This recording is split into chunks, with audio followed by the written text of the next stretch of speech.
नाज़रीन, आपको यहाँ पर अहम और ताज़ा तरीन ख़बर से आगाह करें हैं कि हुकूमत का तालीमी इदारों में छुट्टियाँ मज़ीद ना बढ़ाने का फ़ैसला सामने आ गया है। ये अहम और बड़ी ख़बर सामने आई है कि कोरोना SOPs के तहत स्कूल शेड्यूल के मुताबिक खोले जाएंगे, बोर्ड इम्तिहान शेड्यूल के मुताबिक जारी रहेंगे, कोरोना शरह के मुताबिक सूबे खुद फ़ैसला करेंगे। ये अहम फ़ैसला सामने आया है हुकूमत की जानिब से कि हुकूमत ने तालीमी इदारों में मज़ीद छुट्टियाँ ना बढ़ाने का फ़ैसला कर लिया है। आपको मज़ीद तफसीलात से भी आगाह करते चलें कि बैनुल सूबाई वज़ीर तालीम कॉन्फ्रेंस ने तालीमी इदारों में छुट्टियाँ ना बढ़ाने का फ़ैसला किया गया है। नाज़रीन, आपको बताते चलें कि कोरोना वायरस की तबाहकारियाँ जारी हैं। मूज़ी वायरस ने जहां दुनिया के दीगर शोबों को मुतासिर किया, वहीं तालीम का शोबा भी आलमी वबा के बाइस मुतासिर हुआ। कोरोना की पहली, दूसरी और तीसरी लहर के बाद अब चौथी लहर ने भी पंजे गाड़ दिए हैं।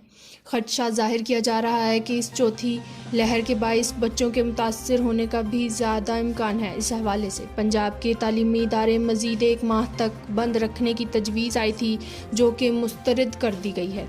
ये थी अब तक की लोकल व्यूज़ ताज़ा तरीन। मज़ीद किसी भी अपडेट से बाखबर रहने के लिए हमारे चैनल लोकल व्यूज़ TV को ज़रूर सब्सक्राइब करें।